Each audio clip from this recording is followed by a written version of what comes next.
إن الذين آمنوا والذين هادوا والنصارى والصابئين من آمن بالله واليوم الآخر وعمل صالحا فلهم أجرهم عند ربهم ولا خوف عليهم ولا هم يحزنون۔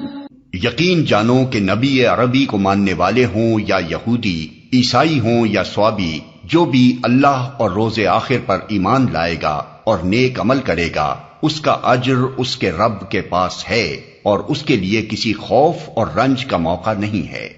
سلسلہ عبارت کو پیش نظر رکھنے سے یہ بات خود بخود واضح ہو جاتی ہے کہ یہاں ایمان اور اعمال صالحہ کی تفصیلات بیان کرنا مقصود نہیں ہے کہ کن کن باتوں کو آدمی مانے اور کیا کیا اعمال کرے تو خدا کے ہاں اجر کا مستحق ہو۔ یہ چیزیں اپنے اپنے موقع پر تفصیل کے ساتھ آئیں گی۔ یہاں تو یہودیوں کے اس ذوم باطل کی تردید مقصود ہے کہ وہ صرف یہودی گروہ کو نجات کا اجارہ دار سمجھتے تھے۔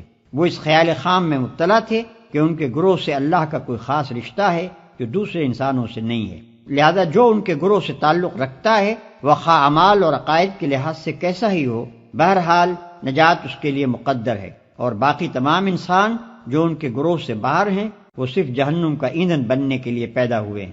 اس غلط فہمی کو دور کرنے کے لیے فرمایا جا رہا ہے کہ اللہ کے ہاں اصل چیز تمہاری یہ گروہ بندیاں نہیں ہیں، بلکہ وہاں جو کچھ اعتبار ہے وہ ایمان اور عمل صالح کا ہے۔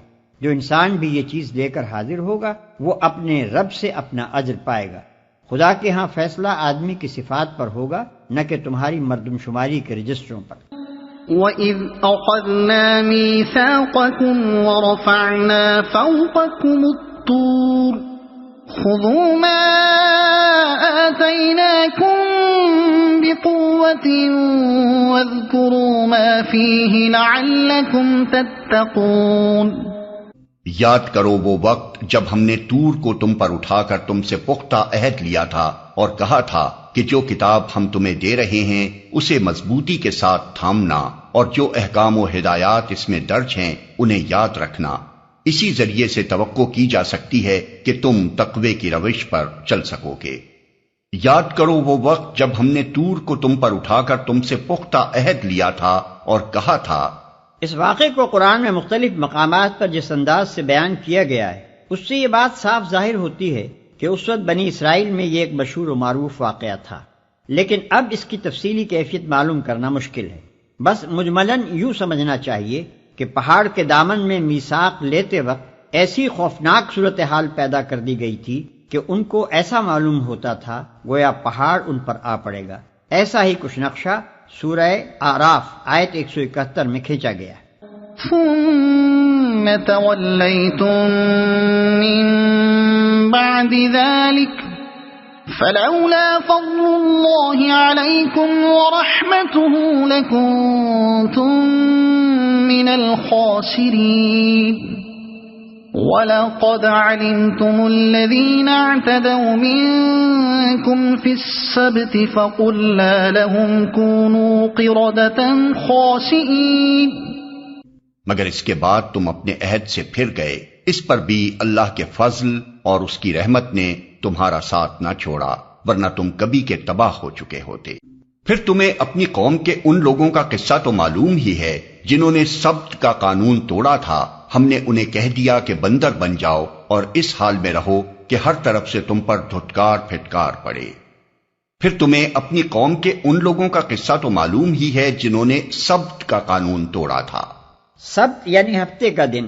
بنی اسرائیل کے لیے یہ قانون مقرر کیا گیا تھا کہ وہ ہفتے کو آرام اور عبادت کے لیے مخصوص رکھیں۔ اس روز کسی قسم کا دنیاوی کام حتیٰ کہ کھانا پکانے کا کام بھی نہ خود کریں نہ اپنے خادموں سے لیں۔ اس باب میں یہاں تک تاکیدی احکام تھے کہ جو شخص اس مقدس دن کی حرمت کو توڑے وہ واجب القتل ہے۔ ملاحظہ ہو خروج باب 31 آیت 12 اور 17۔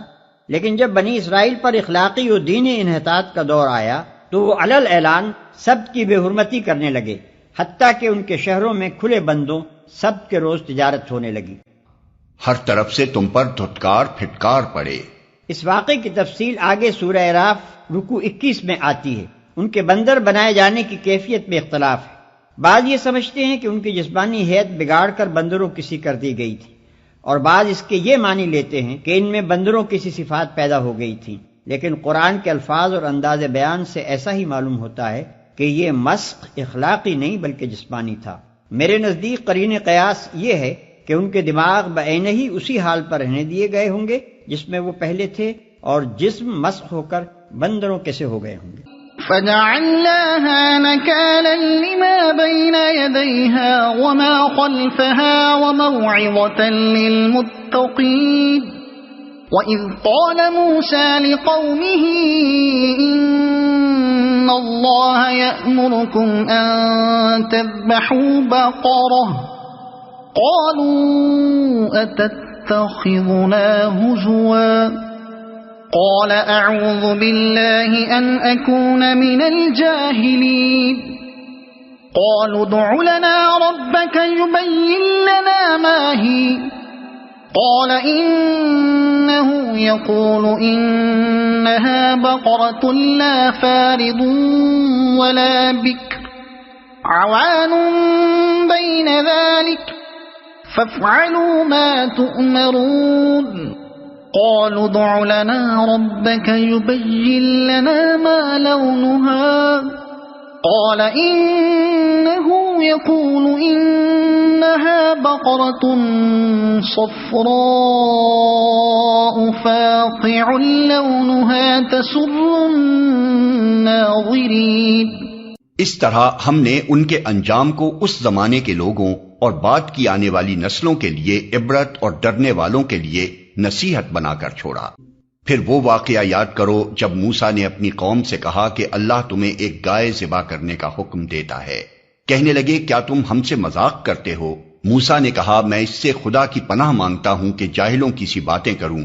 بولے اچھا اپنے رب سے درخواست کرو کہ وہ ہمیں اس گائے کی کچھ تفصیل بتائے۔ موسیٰ نے کہا اللہ کا ارشاد ہے کہ وہ ایسی گائے ہونی چاہیے جو نہ بوڑھی ہو نہ بچیا بلکہ اوسط عمر کی ہو، لہٰذا جو حکم دیا جاتا ہے اس کی تعمیل کرو۔ پھر کہنے لگے اپنے رب سے یہ اور پوچھ دو کہ اس کا رنگ کیسا ہو۔ موسیٰ نے کہا وہ فرماتا ہے زرد رنگ کی گائے ہونی چاہیے جس کا رنگ ایسا شوخ ہو کہ دیکھنے والوں کا جی خوش ہو جائے۔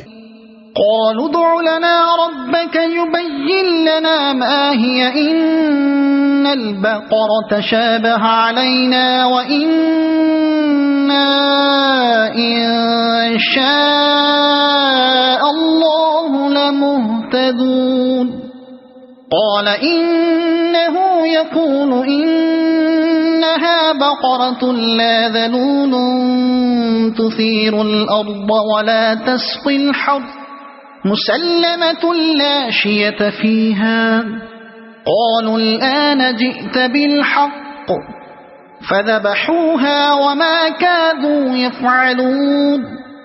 پھر بولے اپنے رب سے صاف صاف پوچھ کر بتاؤ کیسی گائے مطلوب ہے، ہمیں اس کی تعیین میں اشتباہ ہو گیا ہے، اللہ نے چاہا تو ہم اس کا پتہ پا لیں گے۔